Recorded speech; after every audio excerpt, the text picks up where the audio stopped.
প্রত্যেক দিন একটা নিয়ত করবেন যে অন্তত প্রতিদিন 100 বার রাসূলের উপর দরুদ পড়ব।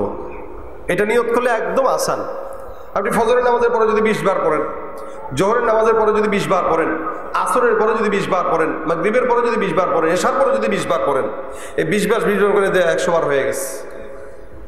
দেখবেন অনেক সহজও হবে, রাসূল সাল্লাল্লাহু আলাইহি ওয়াসাল্লামের শানে মহব্বতও তৈরি হবে, এমনকি কেউ বেশি বেশি দুরূদ পড়লে আল্লাহ রাসূলকে স্বপ্নে দেখায় দেবে ইনশাআল্লাহ। আর কোন চোখ যদি রাসূলকে স্বপ্ন দেখে, আশা করা যায় ওই চোখ জাহান্নামে যাবে না ইনশাআল্লাহ। তা আমরা পড়বো তো ইনশাআল্লাহ। আল্লাহ পাক আমাদেরকে তৌফিক দান করুন। পাশাপাশি যেই সমস্ত যুবকদের দাড়ি নাই, আপনারা চেষ্টা করবেন জবানে দাড়ি উঠাইতে। এটা রাসূলের অন্যতম একটা আমল। আমরা সুন্নত মনে করলেও এটা সুন্নত না, এটা ওয়াজিব আমল। দাড়ি রাখা এটা কি ওয়াজিব আমল। ওয়াজিব তরক করার গুনাহ 24 ঘন্টা হয়, কারণ আপনি 24 ঘন্টাই দাড়ি কামায় রাখছেন। এমন না যে এখন একটু উঠলো আবার রাত্রেবেলা কেটে ফেলছেন, আবার সকালবেলা উঠছে রাত্রে কেটে ফেলছেন, এরকম তো না। দাড়ি কাটছেন মানে কাটছেন, আপনার দাড়ি নাই। এই দাড়ি না থাকার কারণে 24টা ঘন্টা ওয়াজিব তরক করার গুনাহ আপনার আমলনামায় লেখা হচ্ছে। আপনি নামাজও পড়তেছেন, গুনাহও লেখা হচ্ছে, ফায়দা কি? এই জন্য হার টাইম রাসূল সাল্লাল্লাহু আলাইহি ওয়াসাল্লামের উপর দুরূদ পড়ার চেষ্টা করব এবং জবানে দাড়ি উঠাবো। যতটুকু সুন্নত মানা, মেসওয়াক করা, বেশি বেশি সুন্নত মানা, এই কাজগুলো করার চেষ্টা করব। আল্লাহ পাক যেন আমাদেরকে রাসূলের পাশের জান্নাত দান করে, বলেন আমিন। ইহা হাম সব মুসাফির হো ওহি আখির ঠিকানা,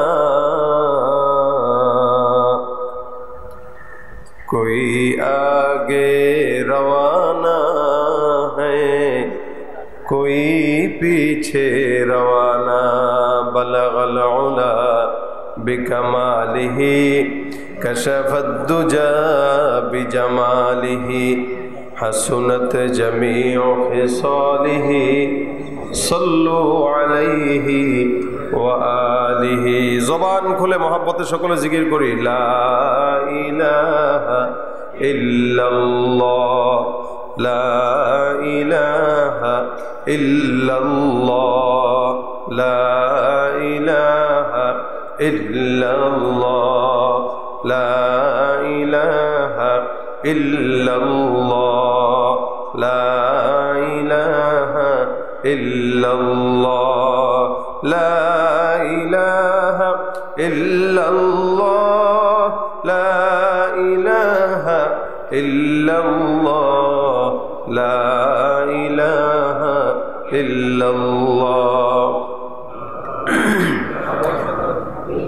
ला इलाहा इल्लल्लाह मुहम्मदुर रसूलुल्लाह सल्लल्लाहु अलैहि वसल्लम।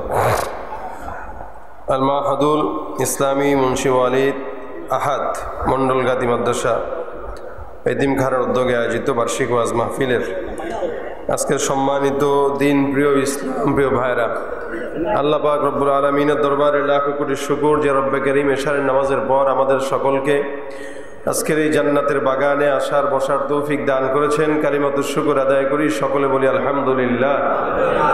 আরো জোরে বলেন আলহামদুলিল্লাহ। আমার চাইতে আপনাদের আওয়াজ আরো 3 গুণ বেশি হওয়া লাগবে। রাজি আছেন? নারায়ে তাকবীর। একদম সামনে পিছনে ডানে বামে যারা আছেন এমন আওয়াজ দিবেন যাতে বোঝা যায় যে এখানে একটা ছোটখাটো জিহাদের ময়দান হয়ে গেছে। আবার কয় ঠিক না, আস্তে কয়, জোরে বলেন। আওয়াজ কোনো আস্তে চলবে, আওয়াজ কোনো আস্তে চলবে। নারায়ে তাকবীর। আল কোরআনের আলো ঘরে ঘরে জালো, লিল্লাহে তাকবীর। বিপ্লব মানে জীবন দেয়া বসে থাকা নয়, সে কোনদিন আসবে না রে করো যদি ভয়। বিপ্লব মানে জীবন দেয়া বসে থাকা নয়, সে কোনদিন আসবে না রে করো যদি ভয়। বিপ্লব মানে জীবন দেয়া বসে থাকা নয়, সে কোনদিন আসবে না রে করো যদি ভয়। আসবে বিজয় রক্ত আর জীবনের বিনিময়, আসবে বিজয় রক্ত আর জীবনের বিনিময়। বিপ্লব মানে জীবন দেয়া বসে থাকা নয়, সে কোনদিন আসবে না রে করো যদি ভয়। ময়দানেতে যেতে তোমাকে হবে, প্রয়োজনে সব রক্তটুকু জমিনেই ঢেলে দেবে। লড়াইয়ের ওই ময়দানেতে যেতে তোমাকে হবে, প্রয়োজনে সব রক্তটুকু জমিনেই ঢেলে দেবে। তবুও তোমায় লড়তেই হবে, মানবে না পরাজয়। তবুও তোমায় লড়তেই হবে, মানবে না পরাজয়। বিপ্লব মানে জীবন দেয়া, বসে থাকা নয়। সে কোনো দিন আসবে না রে, করো যদি ভয়। আসবে বিজয় রক্ত আর জীবনের বিনিময়, আসবে বিজয় রক্ত আর জীবনের বিনিময়। বিপ্লব মানে জীবন দেয়া, বসে থাকা নয়। সে কোনো দিন আসবে না রে, করো যদি ভয়। ঠিক কিনা? আমরা ভয় পাবো কাকে? আল্লাহ কবুল করে বলেন আমিন। আমাদের পরিচয়, আমরা আখিরি নবীর উম্মত। তার মানে আমরা উম্মত হিসেবে আমাদের নেতা হিসেবে একমাত্র কাকে গ্রহণ করব? বলে মুহাম্মদুর রাসূলুল্লাহ। কোন সন্দেহ আছে ভাই? অনেকজনকে নেতা বানিয়ে দেখেছি, ফায়দা হয় নাই। যাদেরকে নেতা বানিয়েছেন টিস্যুর মতো ব্যবহার করে ফেলে দিয়েছে। যাদেরকে নেতা বানিয়েছেন আপনাকে না বলেই চলে গিয়েছে। সুতরাং এরকম কাউকে নেতা বানাইতে চাই না যারা আমাদেরকে রেখে চলে যায়। আমরা এমন জনকেই নেতা বানাতে চাই যে মরণের পরেও আমাকে খুঁজে বের করে জান্নাতে নিয়ে যাবে। ঠিক কিনা বলেন? আমাদের নেতাকে বিশ্বনবী মুহাম্মদুর রাসূলুল্লাহ সাল্লাল্লাহু আলাইহি ওয়াসাল্লাম। সন্দেহ আছে ব্যাপারে কারো? জীবনে অনেক স্লোগান দিয়েছেন, আবার সামনে স্লোগানের সময় আসতেছে, আবারও দিবেন। দিবেন না? দিবে। আমার নেতার চরিত্র ফুলের মতো পবিত্র। এই যে নেতার চরিত্রকে যে ফুলের মতো বানায়, দোষটা তো এই জায়গায়। এই জন্য তো কোটি কোটি টাকা পাচার করার পরেও চিন্তা করে, এত চুরি করার পরেও যদি চরিত্র ফুলের মতোই থাকে, ভালো হওয়া দরকার কি? আরো বড় চোর হই। আপনার আমার স্লোগানের কারণেই এই সমস্ত দুর্নীতিবাজরা দিন যত যায় তত সাহস পায়। এজন্য কোন মানুষের ব্যাপারে চরিত্রের কোন স্লোগান হওয়া যাবে না। চরিত্রের স্লোগান আপনি আর আমি কি দিব, এটা তো আমার আল্লাহ স্বয়ং আকায়ে নামদার মুহাম্মদুর রাসূলুল্লাহ সাল্লাল্লাহু আলাইহি ওয়াসাল্লামকে কোরআনে দিয়ে দিয়েছেন। সুবহানাল্লাহ। আল্লাহ পাক বলেন ইন্নাকা লাআলা খুলুকিন আযীম। আরে খুলুকে আযীমের অধিকারী তো আপনি। এই দুনিয়াতে কেউ চরিত্রের অধিকারী না। সবার চরিত্রের ঝামেলা আছে। বাবার চরিত্রেও ঝামেলা আছে, পীরের চরিত্রেও কখনো ঝামেলা থাকে, নেতার চরিত্র তো আছেই। মুহাম্মদুর রাসূলুল্লাহ সাল্লাল্লাহু আলাইহি ওয়াসাল্লামের চরিত্রে ঝামেলার ছিটে ফোঁটাও থাকা সম্ভাবনা কেউ দেখাইতে পারছে? আপনি আমি কি দেখাবো? আবু জাহেল পর্যন্ত আমিন বলতো, কাফেররা পর্যন্ত আল আমিন বলতো, ইহুদি নাসারা পর্যন্ত আল আমিন বিশ্বস্ত বলতো। যার কারণে ব্যাংকে টাকা রাখতো না, মুহাম্মদুর রাসূলুল্লাহর কাছে রাখতো। আমানত রাসূল সাল্লাল্লাহু আলাইহি ওয়াসাল্লামের কাছে দিয়ে রাখতেন। যে নবীর কাছে আমানত দেওয়া মানে এটা নিশ্চিন্ত, এটার গ্যারান্টি আছে, এটা কোনোদিন শেষ হবে না। যেভাবে দিতেন আল্লাহর হাবিব সেভাবেই রেখে দিতেন। যখন চানেওয়ালা আসতো রাসূল ওভাবেই ফেরত দিতেন। আমাদের দেশের ব্যাংকগুলোতে এখন টাকা আছে, টাকা রাখতেই তো ভয়। ব্যাংকে টাকা নেই, দিতে পারে না, সিরিয়াল ধরে রাখা লাগে। টাকা দেওয়ার লোক নেই, নেওয়ার লোক নেই, কি একটা ঝামেলা। ব্যাংকে টাকা রাখার পরেও যদি মানুষ টাকা ব্যাংকে রেখে ফকিরের মতো ঘুরতে হয়, তা নিশ্চিন্তে থাকবে কোথায়? আর মুহাম্মদুর রাসূলুল্লাহ সাল্লাল্লাহু আলাইহি ওয়াসাল্লাম কোনো ব্যাংক ছিলেন না, কিন্তু বিশ্ব ব্যাংক তাকে দেখে শেখা উচিত আমানতদারিতা কাকে বলে। ঠিক কিনা জানেন?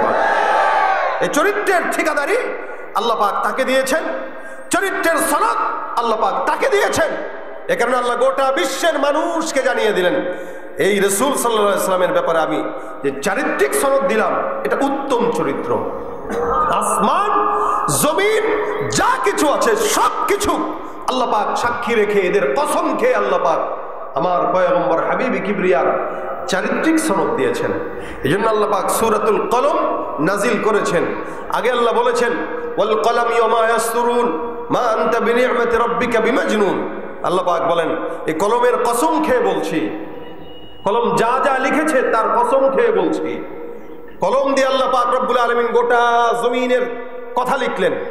কলম দিয়ে আল্লাহ পাক আসমান লিখলেন, আসমান কিভাবে চলবে, জমিন কিভাবে চলবে, দুনিয়ার নিজামুল আওকাত কি, এগুলো সব আল্লাহ পাক কলমের মাধ্যমে লিপিবদ্ধ করলেন।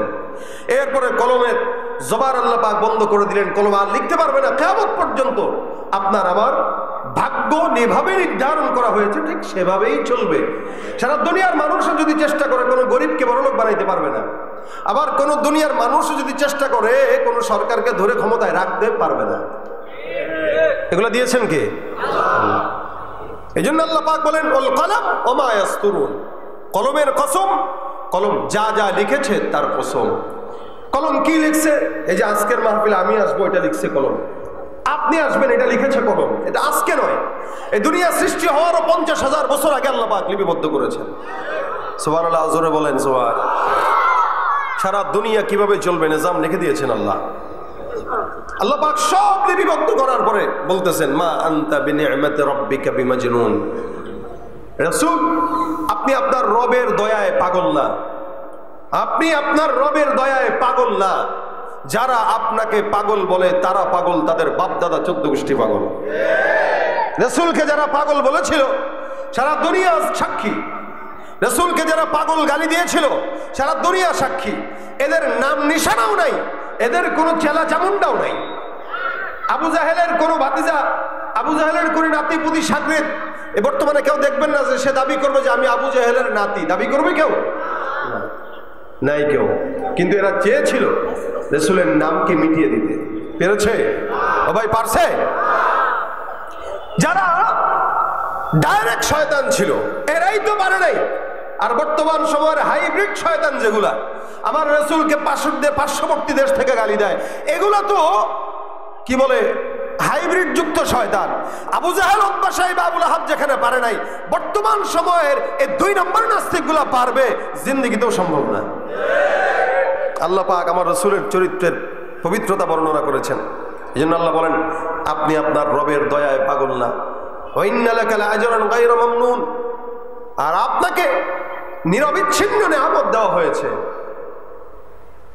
আপনাকে এত নিয়ামত দিয়েছি যেটা অন্য কাউকে দেই নাই। এই জন্য আল্লাহ পাক রাসূল সাল্লাল্লাহু আলাইহি ওয়াসাল্লামের শানে রিসালাত সম্পর্কে একটা সূরা নাযিল করেছেন, সূরাতুল কাউসার। ইন্না আ'তাইনাকাল কাউসার ফাসাল্লি লিরাব্বিকা ওয়ানহার ইন্না শানিআকা হুয়াল আবতার। শানে রিসালাত দিয়ে আল্লাহ পাক এই সূরা রাসূলকে কাউসার দিয়েছেন যা অতীতে কোনো নবীকে দেন নাই। নবীকে আখেরি নবী বানিয়েছেন যা কোনো নবীকে বানান নাই। শুধু আখেরি নবী না, রাসূল বলেন আল্লাহ পাক আমাকে পাঠিয়েছেন পরে, কিন্তু আমি তখন থেকে নবী যখন আদমও নবী হয় নাই। এটা আমার রাসূলের মর্যাদা, সম্মান আল্লাহ পাক দিয়েছেন, যার কারণে আল্লাহ পাক রব্বুল আলামিন বলেন মা আনতা বিনিআমাতি রাব্বিকা বিমাজনুন ওয়া ইন্না লাকা লাআজরান গায়রা মামনুন। এমন নিয়ামত দান করলাম, আল্লাহ রাসূল নবী হওয়ার আগ পর্যন্ত সব ইহুদি নাসারাদের জবানের মধ্যে মুহাম্মদ মুহাম্মদ ছিল। নবী হওয়ার পর সারা দুনিয়ায় মুহাম্মদের বন্দনা গেয়েছে। নবী হওয়ার আগ পর্যন্ত কাফেররা আমার রাসূলকে বিশ্বস্ত মনে করতেন। আল্লাহ রাসূল সাল্লাল্লাহু আলাইহি ওয়াসাল্লাম তাদের মাঝখানে এত বিশ্বস্ততা অর্জন করেছে, যার কারণে তারা গুরুত্বপূর্ণ কোনো কিছু যদি ঘটতো অন্য কারো দিকে নজর না গেলেও মুহাম্মদের দিকে নজরটা যেত।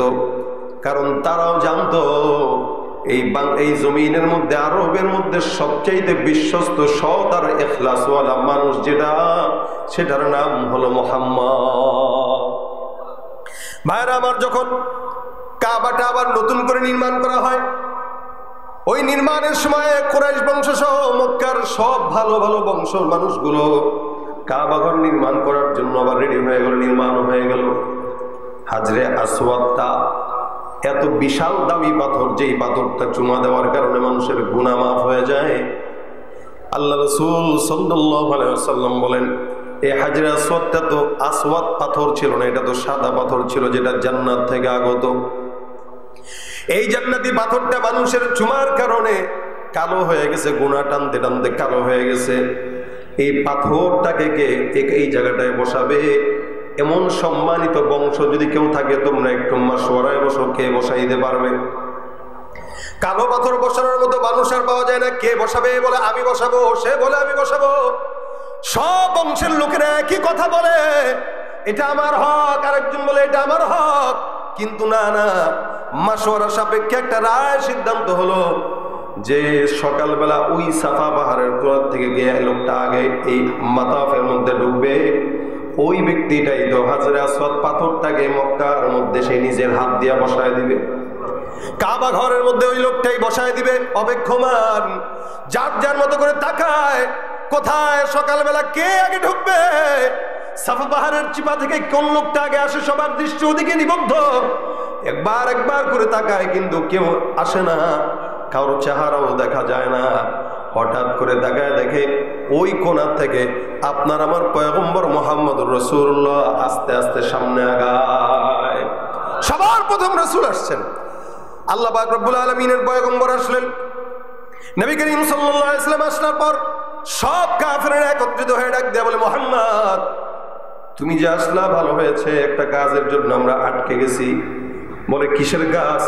এই যে কাবাটা নির্মাণ করলাম, হাজরে আসওয়াদ তাকে এই জায়গায় বসাবো। কে বসাবে? আমার বংশ সেরা। সে বলে তার বংশ সেরা। প্রত্যেকটা বংশের লোক চায় এই জায়গাটায় পাথর বসানোর জন্য, কিন্তু আমরা মাশওয়ারার সাপেক্ষে সিদ্ধান্ত নিয়েছি যে লোকটা আগে আসবে সাফা গেট দিয়া, ওই লোকটার হাত দিয়েই আমরা বসাবো। আলহামদুলিল্লাহ, সকাল সকাল আমরা তোমাকে এই জায়গা দিয়ে প্রবেশ করতে দেখলাম। তুমি এমন একজন মানুষ যেই মানুষের ব্যাপারে আমাদের কারো কোনো দ্বিমত নাই। তুমি বরকতি এবং তুমি বিশ্বস্ত। সুবহানাল্লাহ। আল্লাহ রাসূল সাল্লাল্লাহু আলাইহি ওয়াসাল্লাম দেখেন, যদিও নবী না, কিন্তু মেধাটা কেমন, নবুয়তি মেধা। পয়গম্বর ডাক দিয়া বলে, আমার কি করণীয়? বলে সুন্দর করে পাথরটা উঠে এই জায়গায় লাগায় দাও। আল্লাহ নবী সাল্লাল্লাহু আলাইহি ওয়াসাল্লাম চাইলে একাই লাগাইতে পারতেন, কিন্তু সেটা করেন নাই। আল্লাহ রাসূল কি করলেন? নবী করিম সুন্দর করে একটা চাদর নিলেন, চাদরটার মধ্যে পাথরটা রাখলেন। নবী আমার ডাক দিয়া বলে, এ মক্কার সরদারেরা, প্রত্যেকটা গোত্রের থেকে একজন সর্দার করে আসো, আর এই কাপড়টার মধ্যে একবার এই পাশে ধরো, আরেক দল এই পাশে ধরো। আমি নিজেও পাথরটাকে কাপড়ের উপরে উঠায় দেই, তাহলে এত সুন্দর একটা বরকতময় কাজের সাক্ষী সবাই মিলে একসঙ্গে হতে পারবো। রাসূল সাল্লাল্লাহু আলাইহি ওয়াসাল্লাম এটা উঠায় দিলেন, তারপরে সবাই মিলে ধরলেন। আল্লাহ নবী নিজের হাত দিয়ে ওটাকে সুন্দর করে লাগাই দিলেন। এত বড় গুরুত্বপূর্ণ একটা কাজ, যেখানে মুহাম্মদ রাসূলুল্লাহ সাল্লাল্লাহু আলাইহি ওয়াসাল্লামকে উনি আসছেন করছেন, এই ব্যাপারে কোনো মক্কার কাফেরদের কথা নাই। কেন? আল্লাহ পাক শুধুমাত্র মুসলমানদের মধ্যেই নয়, ইহুদি নাসারা কাফের বেঈমানদের দিলের ভিতরেও মুহাম্মদুর রাসূলুল্লাহর মহব্বত 100% ঢুকায় রাখছেন। শুধুমাত্র অহংকারের কারণেই তারা ইসলাম কবুল করে নাই। আমাদের এই দেশেও যারা ইসলাম বিরোধিতা করে, এরা নিজেরা নিজেদেরকে মুসলমান দাবি করে, এরা নিজেরা নিজেদেরকে অনেক ইমানদার দাবি করে, কিন্তু ঠিকমতো নামাজ আদায় করে না, ইমানের পথে চলে না, ঠিকমতো কোরআন সুন্নাহর মতো চলে না, ইমান ইসলামের হক আদায় করে চলে না, কোরআনের রাস্তায় চলতে চায় না। কেন? কারণ একটাই, অহংকার আর ক্ষমতার দাপট। এই অহংকার আর ক্ষমতার দাপটের কারণেই ইহুদি নাসারা আমার রাসূল সাল্লাল্লাহু আলাইহি ওয়াসাল্লামকে এরা মানতো ঠিকই, জানতো ঠিকই, কিন্তু ইসলামের ছায়া পথে তারা আসে নাই। এই জন্য আল্লাহ পাক রব্বুল আলামিন বলে, তারা মানুক বা না মানুক, আমি আমার পয়গম্বরকে সত্য নবী বানাইলাম। আল্লাহর হাবিব রাসূল সাল্লাল্লাহু আলাইহি ওয়াসাল্লামকে সতর্ক করে বলেছেন, ওয়াসাওয়াউন আলাইহিম আনযারতাহুম আম লাম তুনযিরহুম লা ইউমিনুন। আপনি তাদেরকে যতই সতর্ক করেন না কেন, এই জমিনের মধ্যে এরা জিন্দেগিতে আপনাকে মানে নাই, আগেও মানে নাই, এখনো মানবে না। এদেরকে দাওয়াত দেওয়া আর না দেওয়া বরাবর। কেন? এদের অহংকারী হয়ে, এদের নফস আছে এরা বুঝে না, কান আছে শুনে না, চেহারা আছে, চোখ আছে দেখে না, এদের সব কিছু আছে দেখে না। এরপর আল্লাহ পাক কি বলতেছেন? উলাইকা, এরা হচ্ছে চতুষ্পদ জন্তুর মতো, বালহুম আদল। আল্লাহ পাক রব্বুল আলামিন এক ভাষায় যদি বলে দেন, বলে এরা সব হায়াওয়ান জানোয়ারের মতো, কাল আনআম, গরু ছাগলের মতো, শুয়োরের মতো, কুকুরের মতো, হায়াওয়ানের মতো, বালহুম আদল, বরং তার চাইতেও খারাপ। কেন? এরা ইসলামের আলো দেখার পরেও দেখে না, শোনার পরেও শোনে না, বুঝার পরেও বুঝে না। তার ভিতরে আর ছাগল, গরু, ছাগল, কুকুর, শুয়োরের ভিতরে কোনো পার্থক্য হতে পারে না। যার কারণে দেখবেন সমাজের মধ্যে এমন কোন বান্দা আছে যারা মুসলমান দাবি করে কিন্তু নামাজ আদায় করে না, মুসলমান দাবি করে দাড়ি রাখে না, মুসলমান দাবি করে সুন্নত মানে না, মুসলমান দাবি করে ইবাদত করে না। আল্লাহ পাক রব্বুল আলামিন বলে, উলাইকা কাল আনআম, এগুলো সব চতুষ্পদ জন্তুর মতো। কেন? একটা ইমানদার বান্দাকে এত দামি বানানোর পরে আল্লাহ পাক চতুষ্পদ জন্তুর মতো বললেন। খুব মনে রাখবেন, এই সমাজে কতগুলো মুসলমানের সন্তান আছে, সবাই কি নামাজ আদায় করে নাকি বলেন তো? ফজরের নামাজে দেখবেন সব মসজিদ কাতার খালি, মুয়াজ্জিন আর ইমাম ছাড়া কেউ নাই। নামাজ পড়ে না মুসলমান দাবি করে, রোজা রাখে না মুসলমান দাবি করে, সুন্নত মানে না মুসলমান দাবি করে। মুসলমান দাবি করার বেলা এক নাম্বার, আকাম করার বেলাও আরো বেশি আগায়া, ঠিক কিনা জোরে কন? মুসলমানও দাবি করে, গুনাও করে, আকাম করে, এমন কোনো গুনাহ নাই যেটা করে না। আল্লাহ পাক বলে একটা গরু তার নামাজ নাই, একটা কুকুর তার নামাজ নাই, একটা শুয়োর তার নামাজ নাই। আবার কেউ যদি নিজেকে মানুষ হিসেবে মুসলমান দাবি করে সেও নামাজ পড়ে না, তার মানে কুকুর শুয়োরের ভিতরে আর ওই মুসলমানের মধ্যে কোনো পার্থক্য নাই। এরও নামাজ নাই, ওরও নামাজ নাই। এরপর আল্লাহ পাক বলেন বালহুম আদল, এগুলো সব কুকুরের চাইতেও, হায়াওয়ানের চাইতেও নিকৃষ্ট। এদের চাইতে আবার খারাপ কিভাবে হয়?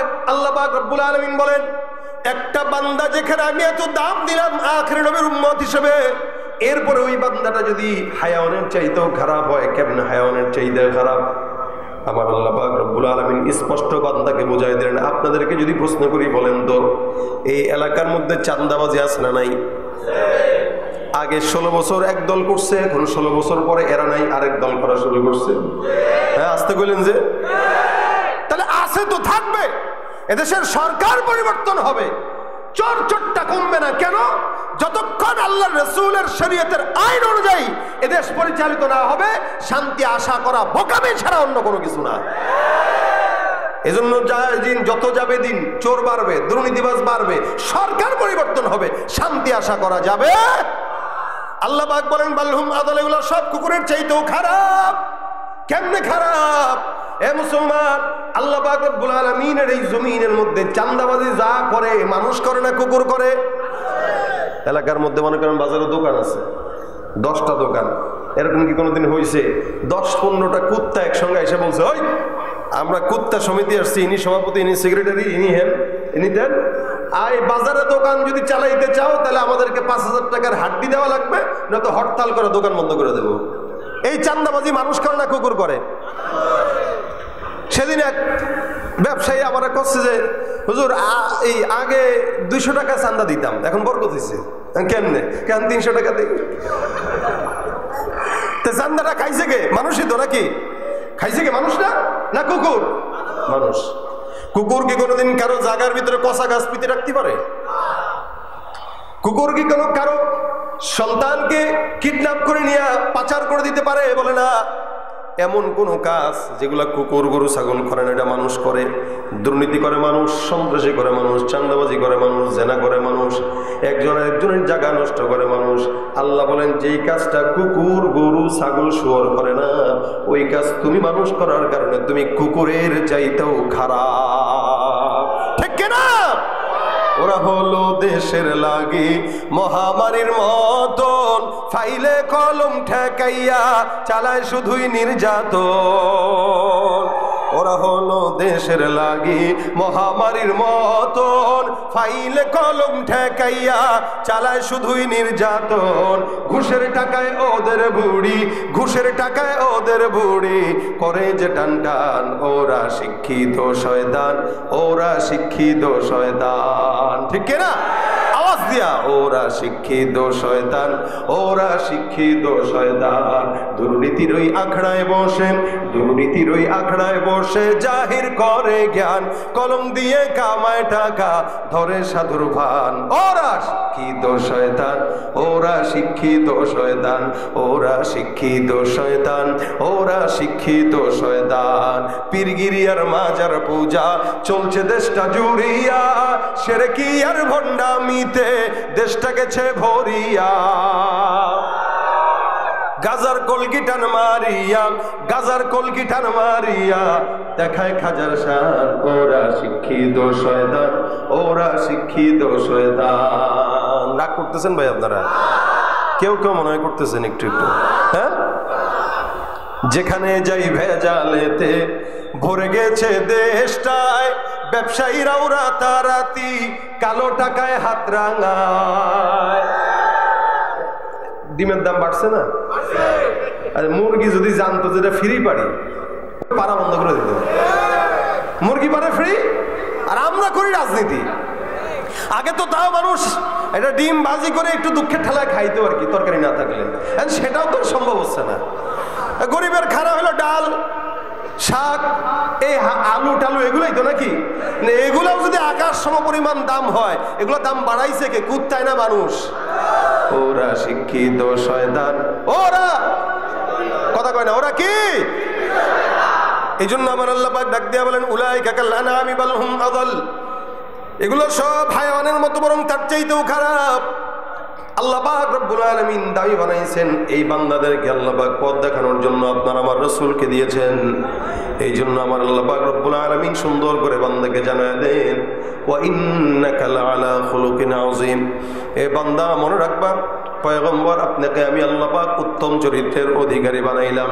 ফাসাতুবসিরু ওয়া ইউবসিরুন বিআইয়িকুমুল মাফতুন, যারা ফিতনা এতদিন পর্যন্ত লাগাইলো এরাও দেখবে, সারা দুনিয়া দেখবে যে মূলত পাগল কি মোহাম্মদ নাকি ওরা, মূলত ফিতনাবাজ কি মোহাম্মদ নাকি ওরা। সারা দুনিয়া আজকে দেখতেছে। বলেন তো, আবু জাহেল, উতবা, সাইবা আল্লাহ রাসূলের নাম মিটাই দিতে চাইছিল, পারছে? আচ্ছা, ওরা কি এখন আমাদের কাছে ভালো না খারাপ? শুধু খারাপ না, সবচাইতে নিকৃষ্ট যদি কেউ থাকে তারা। এখানে এমন একজন কেউ নাই যার বাপের নাম আবু জাহেল ছিল, আছে কেউ? অথবা দাদার নাম ছিল? কেউ নাই। কেউ বলতেও পারবে না যে ভাই আমার আব্বার নাম কোন আবুল আহাব তো আছে, চিন্তা করেছি সন্তানের নামটা আবুল আহাব রেখে দিই, কোরআনে তো আছে। কারো নাম পাবেন না খুঁজে, একটা মানুষের নাম নাই। অথচ এরাই আল্লাহ রাসূলের নাম মিটাই দিতে চাইছে, পারে নাই। আল্লাহ পাক বলেন মুহাম্মদ, আপনার নাম যারা মিটিয়ে দিতে চায় আমি আল্লাহ পাক এদের নাম মিটাই দিলাম। সারা দুনিয়ার দিকে তাকায় দেখেন, প্রত্যেকটা মুসলমানের নামের শুরুতে মোহাম্মদ আছে না নাই? আর তাদের অবস্থা দেখেন, মক্কায় যাবেন, হাজী সাহেবরা আগে ঢুকেই খুঁজে আবু জাহেলের বাসা কোনটা, একটু আগে নি। আসলেই আমার গত রমজানের আগের রমজানে একজনের সাথে দেখা, মুরব্বী একটা, খুব দৌড়ে দৌড়ে আসতেছে। তা আমার দেখে বুঝছে হুজুর কি আবু জাহেলের বাড়ি কোনটা, কোন দিকে? আমি কাকা বাড়ি তো নাই, কস এটা আছে ওটাই। আমি কি করবেন, কেটে যাচ্ছেন? আরে বাবা বহুক্ষণ ধরে এটা চাপিয়ে রেখেছি, ও আর কতক্ষণ থেকে। তার মানে সে আবু জাহেলের বাড়িতে একটু ছাড়তে যাচ্ছে আর কি। আল্লাহ পাক আপনাদেরকেও ছাড়ার তৌফিক দিক। তোর বাসা তো যেটা ছিল ওই জায়গায় এখন হাজী সাহেবদের জন্য বাথরুম বানায় রাখছে। হাজী সাহেবরা মনের সুখে সেখানে পটি করে। তা আপনারাও নিয়ত করবেন না আল্লাহ একটু আমাদেরকেও তৌফিক দিও। তো ওখানে যাওয়া মানে তো আল্লাহর ঘর দেখা, ঠিক না?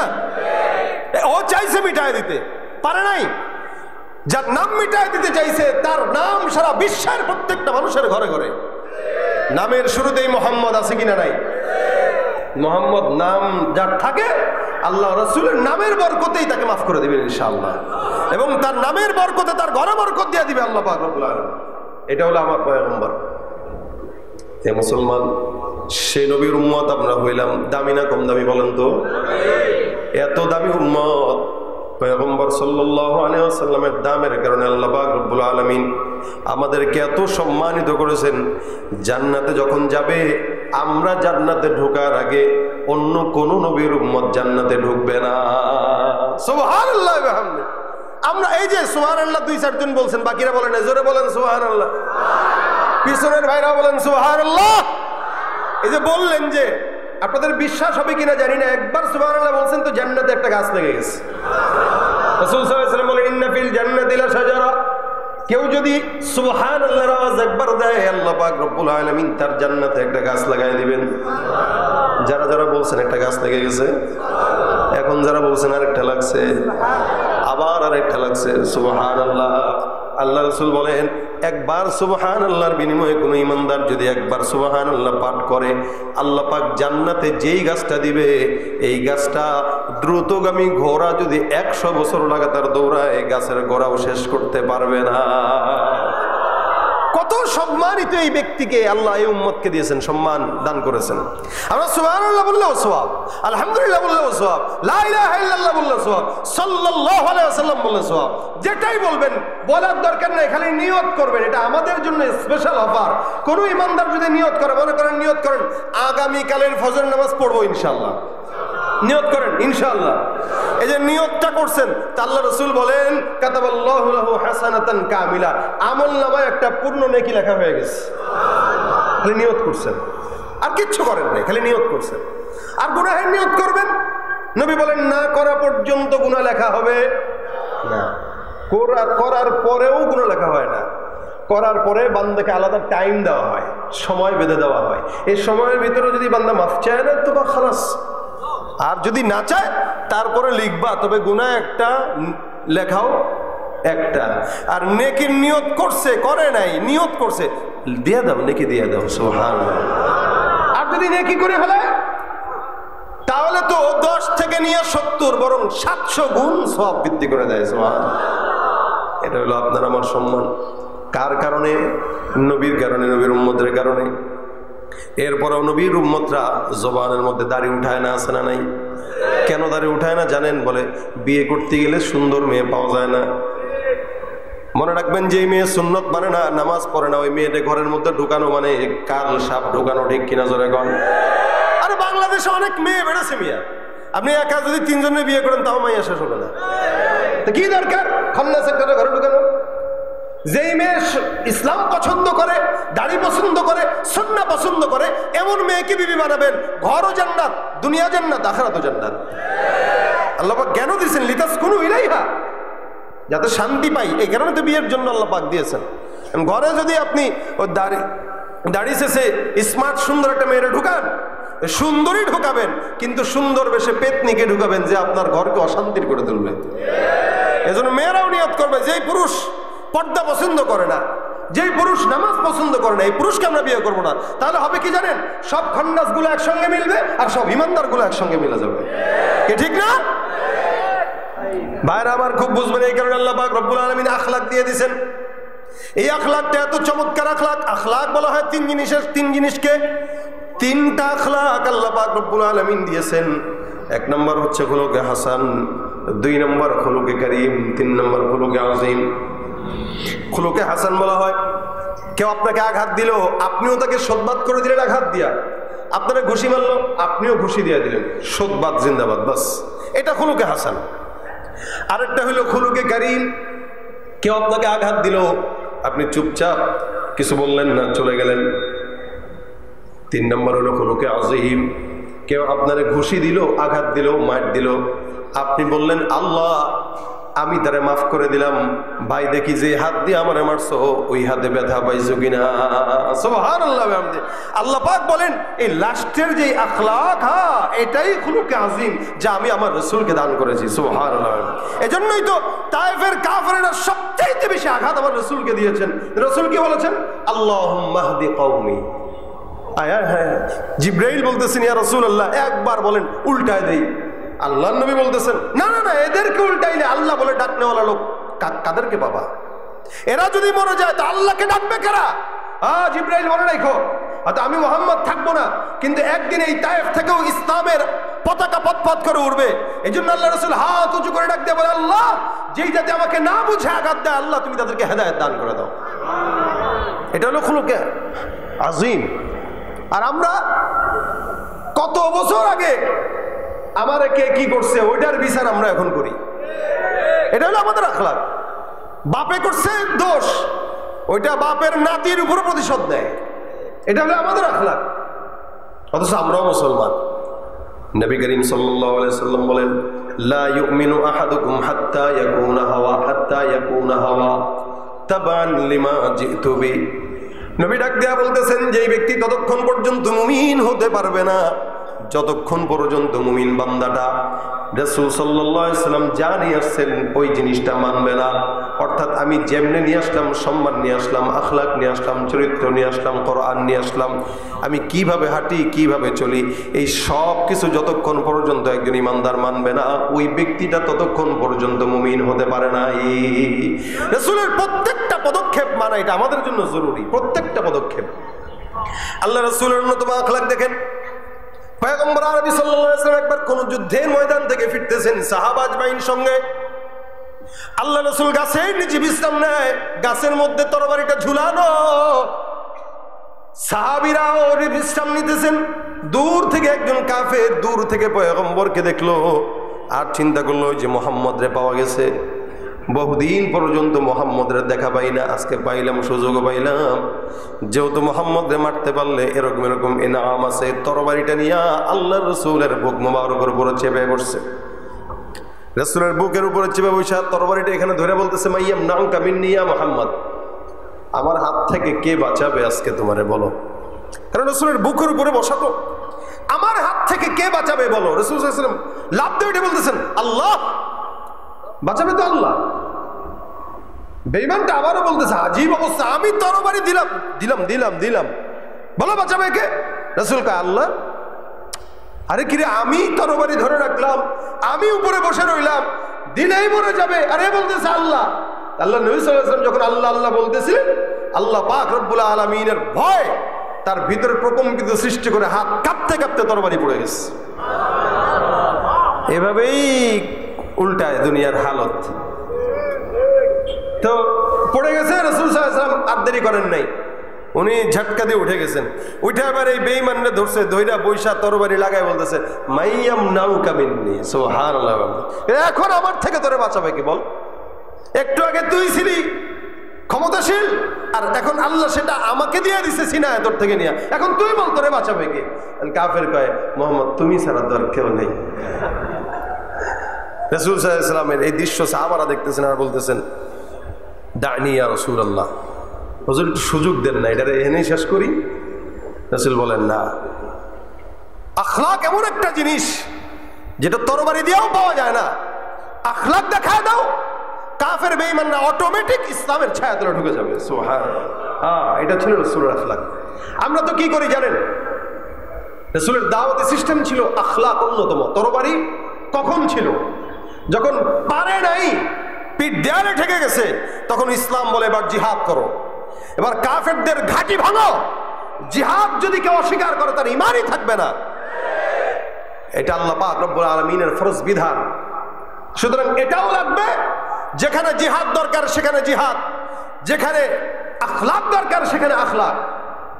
রাসূল সাল্লাল্লাহু আলাইহি ওয়াসাল্লাম মসজিদে নববীর ভিতরে একদিন বসা, আপনাদেরকে যেমন আমি বয়ান শুনাইতেছি, রাসূল বয়ান শুনাইতেছেন।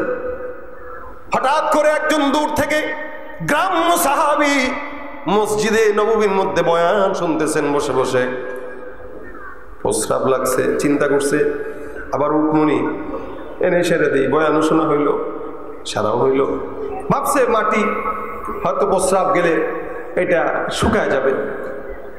বেচারা বসে প্রস্রাব করা শুরু করছে, সাহাবী দুইজন দূর থেকে দেখে, এই কি করো, থামো থামো থামো। রাসূল সাল্লাল্লাহু আলাইহি ওয়াসাল্লাম বলে, নাই করতে দাও। রাসূলও দেখছেন, করতে দাও। হুজুর মসজিদে প্রস্রাব করতেছে, কারে ছাড়ো, করতে দাও। এখন যদি বাধা দাও তাহলে তার কিডনিতে সমস্যা হইতে পারে, পেটে সমস্যা হইতে পারে। সুবহানাল্লাহ। দেখেন, নবী করিম তাবিবে উম্মত ছিলেন, নবী করিম খতিবে উম্মত ছিলেন, নবী করিম আদিবে উম্মত ছিলেন। রাসূল সাল্লাল্লাহু আলাইহি ওয়াসাল্লাম এমন কিছু নাই যে লকাব আল্লাহর রাসূলের নামে যায় না। সুবহানাল্লাহ। নবী ডাক দিয়া বলতেছেন, ছেড়ে দাও। মসজিদে নববীর মধ্যে প্রস্রাব করে, প্রস্রাব করতে দাও। প্রস্রাব করা শেষ হলে তারা আমার কাছে ডাকো। আল্লাহ নবী সাল্লাল্লাহু আলাইহি ওয়াসাল্লাম প্রস্রাব শেষ করার পরে বান্দাকে ডাকলো। নবী আমার ডাক দিয়া বলে, সাহাবা আজমাইনের দল, তা সুন্দর করে বালতি দিয়ে পানি এনে মসজিদটাকে একটু ধুয়ে দাও। আর এই সাহাবীকে ডাক দিয়া বলে, সাহাবী, আল্লাহর ঘর মসজিদের মধ্যে প্রস্রাব করতে হয় না, এটা পবিত্রতার খেলাফ। রাসূল সাল্লাল্লাহু আলাইহি ওয়াসাল্লাম মাথার মধ্যে হাত বুলায় সুন্দর করে বুঝাই দিলেন। আল্লাহর নবী বুঝাইলেন, সাহাবী বুঝলেন, সাহাবা একরাম মসজিদটাকে সুন্দর করে পরিচ্ছন্ন করে দিলেন।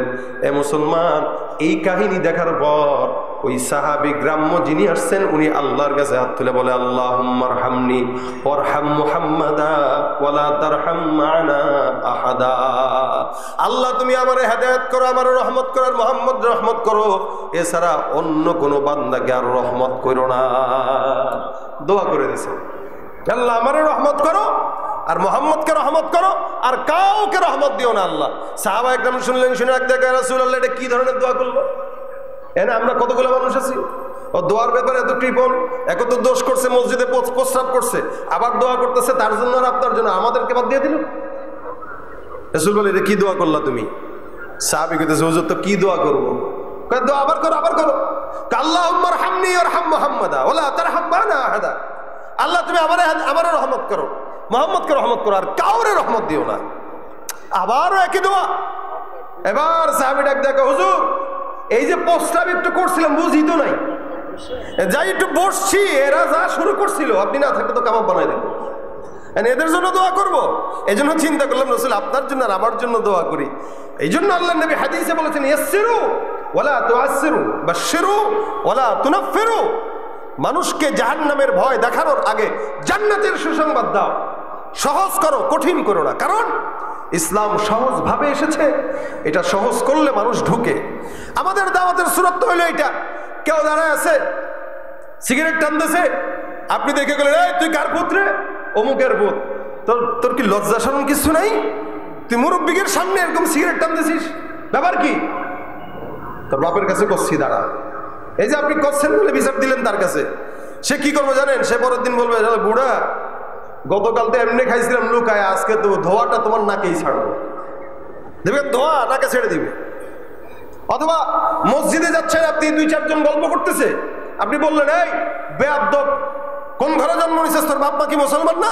নামাজের সময় চল মসজিদে। সুন্দর করে ডাক দেখবে, বুড়ার ঘরের বুড়া নিজের নামাজ নিজে পড়েন, যান, আমরা বুড়া হলে আমরাও পড়বো। হ্যাঁ, বর্তমান সময়ের ছেলেরা যে বেয়াদব এগুলোই করবে। আর সিস্টেমটা যদি এরকম না হয়, এরকম হয় যে কেউ আড্ডা দিচ্ছে, নামাজ পড়ে নাই, আপনি তার সামনে দিয়ে যাওয়ার সময় আসসালামু আলাইকুম রাহমাতুল্লাহ, নামাজ হয়ে গেছে, সময় হয়ে গেছে, ভাই সময় থাকলে একটু চলেন। 1 দিন 2 দিন 3 দিন 4 দিন 5 দিন 10 দিনের মাথায় সে চিন্তা করবে, কিরে আমার বয়সে একজন লোক সে প্রতিদিন নামাজ পড়ে, আমি পড়ি না, চল তো আজকে আমি সহ যাই। অথবা আপনি কাউকে সালাম পান না, আপনি নিজে সালাম দেওয়া শুরু করেন, এটা আখলাকে নবী। আপনি নিজে সালাম দেন। বাচ্চাকে যখন প্রতিনিয়ত আপনি সালাম দিবেন, তখন একদিন শরম পেয়ে বাচ্চা আগে আপনাকে সালাম দেওয়া শুরু করবে। আমরা তো মনে করি মাদ্রাসায় পড়ে এই ছাত্র আমাকে সালাম দিল না কেন, কিরে এই মাদ্রাসার হুজুররা কি কিছু শিখায়নি? না, হুজুররা শিখাইছে, কিন্তু আপনি শিখাবেন, কারণ আপনি বড়। সালাম আপনি আগে দিবেন। নবী করিম সাল্লাল্লাহু আলাইহি ওয়াসাল্লাম বাচ্চাদেরকে আগে সালাম দিতেন, মানুষকে আগে সালাম দিতেন। কেন? যে আগে সালাম দিল সে নেকি বেশি কামাই। সুতরাং এই আখলাকটা যদি অন্যকে থ্রেট দিয়ে না হয়ে আমলটা নিজের মাধ্যমে উঠে আসে, তাহলে আশা করা যায় আমার আখলাক দেখে অন্যরাও আখলাক শিখবে। এটাই খুলুকে আযম। এই জন্য আল্লাহ পাক রব্বুল আলামিন যেন আমাদেরকে রাসূলের আখলাক ধরার তৌফিক দান করে, বলেন আমিন। নিজে আগে কার্যক্রম করে দেখাবো, আমি আগে নামাজ পড়বো, আমার সন্তানকে আগে আমি সালাম দিব। আজকে ঘরের ভিতরে সালাম নাই, রাসূলের সুন্নাহ এটা। ঘরে সালাম বাবা সন্তানকে দেয় না, সন্তান বাবাকে দেয় না, বিবিকে স্বামী দেয় না, স্বামী বিবিকে দেয় না। কেন? লজ্জা লাগে। আরে বিবিরে সালাম দিতে আবার কিসের লজ্জা? স্বামীকে সালাম দিতে আবার কিসের লজ্জা? এগুলোর কোনো লজ্জা পাইলে লজ্জা পাওয়ার বিষয় নয়। এ কারণে আপনি ঘরে সালাম দেওয়া শুরু করেন, আপনার সন্তানও সালাম শিখবে। আপনি আপনার ছাত্রকে সালাম দেওয়া শুরু করেন, ছাত্র আপনাকে সালাম দেওয়া শিখবে। এটা আখলাকে নবী। এই জন্য রাসূল করিম সাল্লাল্লাহু আলাইহি ওয়াসাল্লাম বলেন, আমি যা নিয়ে আসছি যতক্ষণ পর্যন্ত এগুলা না মানবা ততক্ষণ মুমিন না। লা ইউমিনু আহাদুকুম হাত্তা ইয়াকুনা হাওয়াহু তাবান লিমা জিতু বি। ভাইরা আমার, রাসূলের সঙ্গে মহব্বত করা দরকার। আমাদের মহব্বতটা অনেক দূর হয়ে গেছে, যার কারণে আমাদের সুন্নাত, রাসূলের সুন্নাত আমাদের মুখে প্রকাশ পায় না, আমাদের টুপি দাড়িতে প্রকাশ পায় না, আমাদের কথাবার্তায় প্রকাশ পায় না।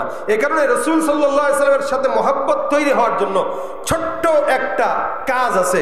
এই কাজটা যদি আমি আপনাদেরকে বলি, আপনারা মানার ইচ্ছা আছে তো? ইনশাআল্লাহ।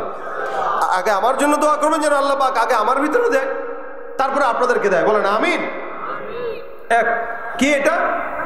কেউ যদি নবীর সাথে মহব্বত তৈরি করতে চান, জুড়তে চান, সবচাইতে বড় একটা আমল আছে, সেটা কি? রাসূল সাল্লাল্লাহু আলাইহি ওয়াসাল্লামের উপরে দুরুদের আমল।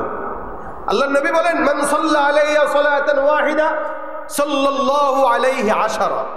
কেউ যদি একবার দুরুদ পাঠ করে আমার উপরে, আল্লাহ পাক তার উপরে 10 বার রহমত নাযিল করে দিবেন। আপনি পড়বেন একবার, আল্লাহ দিবে কয়বার? 10 বার। রাসূল সাল্লাল্লাহু আলাইহি ওয়াসাল্লাম অন্য হাদিসে বলেন, কেউ যদি একবার দুরুদ পড়ে আল্লাহ পাক 10 বার রহমতের পাশাপাশি 10টা গুনাহ মাফ করে দিবেন। সুবহানাল্লাহ। শুধু তাই না, 10 বার সম্মান উঁচু করে দিবেন। সুবহানাল্লাহ। তাহলে বসে আছি ঘরে অথবা বাহিরে অথবা ব্যবসা বাণিজ্যে অথবা যে কোনো জায়গায়, আমাদের হাতের কাজ আছে, পায়ের কাজ আছে, জবানের তো কোনো কাজ থাকে না। জবানের আরেকটা কাজ, হ্যাঁ, কিছু কিছু সময় আমাদের জবানের কাজ থাকে কি, চায়ের দোকানে বসে বসে গীবত শেখায়াত করা, কি বলেন ঠিক না? বাস বসে বসে গীবত চলতেছে। তো দেখা যায় হাতের কাজ আছে, পায়ের কাজ আছে, জবানের কোনো কাজ নেই। তো জবানের কাজ একটা উঠাবো, সাল্লাল্লাহু আলাইহি ওয়াসাল্লাম। হ্যাঁ, লম্বা দুরূদ পড়তে যদি অনেক কষ্ট হয়, লম্বা দুরূদ পড়ার সময় নাই বা কষ্ট হচ্ছে বা অন্য কোনো কিছু, তাহলে ছোট্ট দুরূদ রাসূল করিম সাল্লাল্লাহু আলাইহি ওয়াসাল্লাম শিখিয়েছেন, আল্লাহুম্মা সাল্লি আলা মুহাম্মাদিন নবিয়্যিল উম্মি, বাস এতটুকু। এটাও যদি না পারেন, সাল্লাল্লাহু আলাইহি ওয়াসাল্লাম। এই ছোট্ট দুরূদটা যদি কেউ পড়েন, সপ্তাহে রাসূল সাল্লাল্লাহু আলাইহি ওয়াসাল্লামের কাছে আপনার নাম সহ, ঠিকানা সহ, বাবার নাম, এলাকার নাম সব সহ আল্লাহর হাবিবের কাছে আপনার আমলনামা পৌঁছানো হয়। যখন আল্লাহর হাবিবের কাছে আপনার আমলনামা পৌঁছানো হবে, এখানে লেখা থাকবে আব্দুর রহমানের ছেলে আব্দুল্লাহ, যশোর মন্ডল পাড়া থেকে এই জায়গায় রাসূলের কাছে 100 বার দুরূদের আমল পৌঁছাইছেন। আচ্ছা বলেন তো, সপ্তাহে একদিন যদি আপনাদের এলাকার কেউ আমার সাথে ফোনে যোগাযোগ করে, আমি কি তাকে চিনবো কি চিনবো না? চিনবো। কেন? যে সপ্তাহে সে একদিন না একদিন আমার সাথে কথা বলে। আপনি যদি প্রতিদিন রাসূলকে 100 বার দুরূদ শরীফ পড়েন বা 200 বার দুরূদ শরীফ পড়েন, তো রাসূলও তো আপনাকে চিনবে। কবরে যাইতে দেরি, আল্লাহ নবী সাল্লাল্লাহু আলাইহি ওয়াসাল্লাম বলেন, আমার জান্নাতের পাশে আমি তাকে টান দিয়া বসায় দেব। আউলান নাস বি ইয়াউমিল কিয়ামা আকসারুহুম আলাইয়া সালাহ। নবী করিম সাল্লাল্লাহু আলাইহি ওয়াসাল্লাম বলেন, জান্নাতে আমার পাশের ঘরে থাকবে, আমার পাশে, আমি যেই ঘরে থাকব, নবী বলেন আমার পাশের ঘরে জান্নাতে ওই ব্যক্তি থাকবে যে দুনিয়াতে আমার উপরে বেশি বেশি দুরূদ পড়বে। রাসূলের উপরে যে বেশি যত দুরূদ পড়বে, ওই ব্যক্তি তত রাসূলের পাশে জান্নাতে থাকবে। আমরা কারা কারা রাসূলের সাথে জান্নাতে থাকতে চাই? আল্লাহ তুমি কবুল করো, জোরে বলেন আমিন। আমাদের এই যে হাত তোলাটা, এই হাত তোলার বরকতে যেন আল্লাহ পাক আমাদেরকে রাখে রাসূলের সাথে।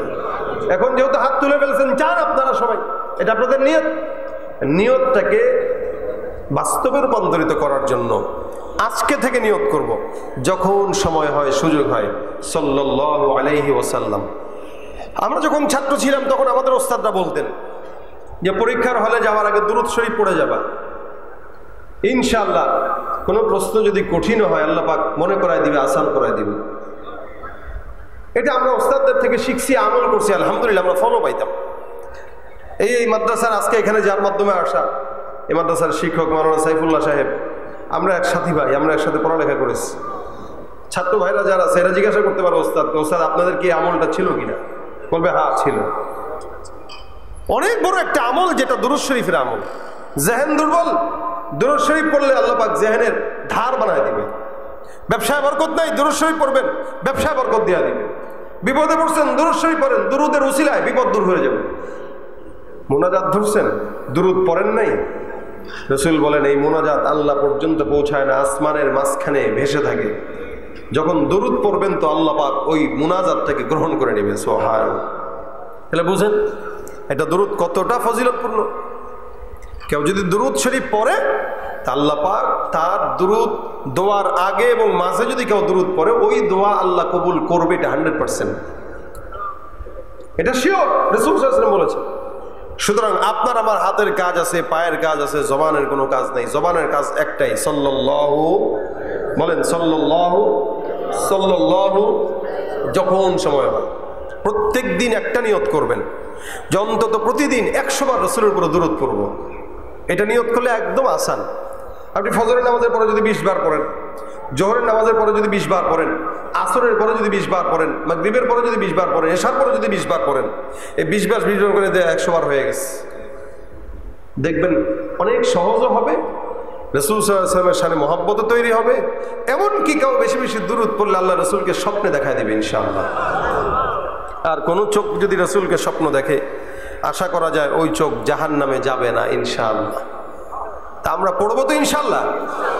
আল্লাহ পাক আমাদেরকে তৌফিক দান করুন। পাশাপাশি যেই সমস্ত যুবকদের দাড়ি নাই, আপনারা চেষ্টা করবেন জবানে দাড়ি উঠাইতে। এটা রাসূলের অন্যতম একটা আমল। আমরা সুন্নত মনে করলেও এটা সুন্নত না, এটা ওয়াজিব আমল। দাড়ি রাখা এটা কি ওয়াজিব আমল। ওয়াজিব তরক করার গুনাহ 24 ঘন্টা হয়, কারণ আপনি 24 ঘন্টাই দাড়ি কামায় রাখছেন। এমন না যে এখন একটু উঠলো আবার রাত্রেবেলা কেটে ফেলছেন, আবার সকালবেলা উঠছে রাত্রে কেটে ফেলছেন, এরকম তো না। দাড়ি কাটছেন মানে কাটছেন, আপনার দাড়ি নেই। এই দাড়ি না থাকার কারণে 24টা ঘন্টা ওয়াজিব তরক করার গুনাহ আপনার আমলনামায় লেখা হচ্ছে। আপনি নামাজও পড়তেছেন, গুনাহ লেখা হচ্ছে, ফায়দা কি?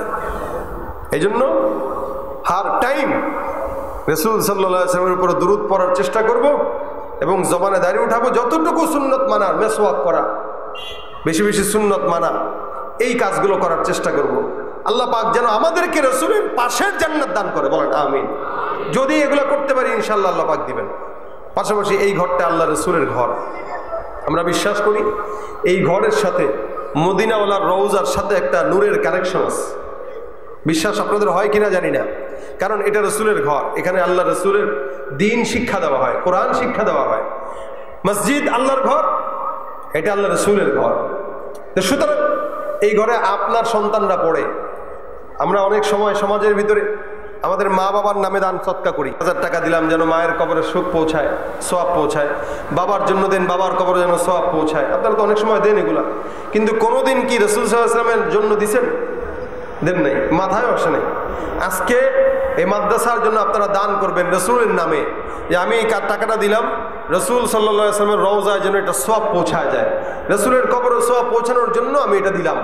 বাবার নামে দিয়েছেন, বাবার জন্য দিয়েছেন, মায়ের জন্য দিয়েছেন, রাসূলের জন্য দিবেন ইনশাআল্লাহ। যেহেতু রাসূল সাল্লাল্লাহু আলাইহি ওয়াসাল্লামের শানে আলোচনা শুনলাম, আল্লাহ যেন রাসূলের খাঁটি উম্মত বানায় দেয়, বলেন আমিন। আর যদি রাসূলের কবরে কিছু পৌঁছাইতে চান, আমি এরকম কিছু ভাই দেখতে চাই। এই প্রতিষ্ঠান আপনাদের, এই জায়গা আপনাদের, এই মাদ্রাসা আপনাদের, এই মাদ্রাসার ছেলেরা পরে যারা, এরাও আপনাদের। সুতরাং দান সৎকা আপনাদেরই করতে হবে। তবে মাসের শেষ, আপনাদের ইমানের পরীক্ষা চলতেছে, আজকে যে দিবেন বিষয়টা এরকম না। আমি এরকম কিছু ভাই দেখতে চাই যারা আজকের এই মাদ্রাসার জন্য কিছু কিছু টাকা দান করবেন। মাসে এখানে 80-90 হাজার, 80-90 কি বলে বস্তা চাউল লাগে নাকি শুনলাম, তো 80-90 কেজি চাউল লাগে। তো এই যে এতগুলো চাউল এই জায়গায় ছাত্রদেরকে খাওয়ানো হয় প্রতিদিন 80-90 কেজি চাউল লাগে। এই এতগুলো চাউল এখানে খাবার হচ্ছে, তরকারি লাগতেছে, প্রতিনিয়ত একটা খরচ মাদ্রাসার জন্য হচ্ছে। বাজার দম যেইভাবে বাড়তেছে, এখানে আপনাদের 10 জনের দান যদি থাকে, একটা এতিম মানুষ খাইলো, একটা গরিব ছেলে খাইলো, আপনি মারা গেলেন অথবা ওই ছেলে মারা গেল, ওই ছেলে যাকে পড়াইছে, ও যাকে পড়াইছে, এভাবে কিয়ামত পর্যন্ত যত খেদমত চলবে, প্রত্যেকটা খেদমতের একটা অংশ আল্লাহ পাক আপনার আমলনামায় দিবে ইনশাআল্লাহ। এই জন্য দেখতে চাই প্রথম কে ব্যক্তিটা আছেন রাসূলের রওজায় সওয়াব পৌঁছানোর নিয়তে, ইনশাআল্লাহ এই জায়গায় মাদ্রাসার জন্য 1000 টাকা দিবেন বা 1 বস্তা চাউল দিবেন। সংক্ষেপে আসলে আমি কালেকশনের হালত জানিও না, ঠিক তেমনভাবে বলতেও পারি না। বাকি আমাকে একটু অনুরোধ করা হয়েছে যে কালেকশনের জন্য আপনাদের কাছে কিছু বলতে। আপনারা অনেকে আছেন যারা দান সৎকা করেন, এরকম কিছু ভাই দেখতে চাই। কে আছেন? কি আনাস? মাশাআল্লাহ, আল্লাহ পাক ইলম দান করুক, আলেম বানাক, জোরে বলেন আমিন। আনাস 2000 টাকা তার বাবা হয়তো তার নামে লিখিয়েছে, আল্লাহ পাক যেন তাকে সওয়াব দান করে। কোথায় কাফনের তো রাখবা, কোথায় কাফনের তো পকেট নাই, টাকা পয়সা লইয়া কি কেউ কবরে গেছে, কি জবাব দিবি রে তুই আল্লাহর কাছে, ওরে মানুষ হইছো বেহুশ দুনিয়ার পিছে, কি জবাব দিবি রে তুই আল্লাহর কাছে। দুনিয়ারি মোহে পড়ে খোদাকে গেছো ভুলিয়া, জানো কি কবে কখন ছাড়তে হবে এই দুনিয়া, দুনিয়ারি মোহে পড়ে খোদাকে গেছো ভুলিয়া, জানো কি কবে কখন ছাড়তে হবে এই দুনিয়া, মরণকালে টাকা কি কারো সঙ্গেতে গেছে, মরণকালে টাকা কি কারো সঙ্গেতে গেছে, কি জবাব দিবি রে তুই আল্লাহর কাছে, ওরে মানুষ হইছো বেহুশ দুনিয়ার পিছে, কি জবাব দিবি রে তুই আল্লাহর কাছে, কি জবাব দিবি রে তুই আল্লাহর কাছে। আর কে আছেন? মহিলা প্যান্ডেলেও ছাত্ররা, বাচ্চারা চলে যাও, ওনারা যতটুকু দেওয়ার দেবে ইনশাআল্লাহ। আল্লাহ পাক সকলের দান সৎকা যেন কবুল করে ইনশাআল্লাহ। সময় মতো আমাদের আজকের মাহফিলের সম্মানিত প্রধান অতিথি আল্লামা ইয়াহিয়া মাহমুদ সাহেব হযরত চলে আসবেন। আপনারা শেষ পর্যন্ত বসে মোনাজাত দিয়ে তারপরে সকলে আপনারা এখান থেকে যাবেন। আজকের মতো আপনাদের কাছে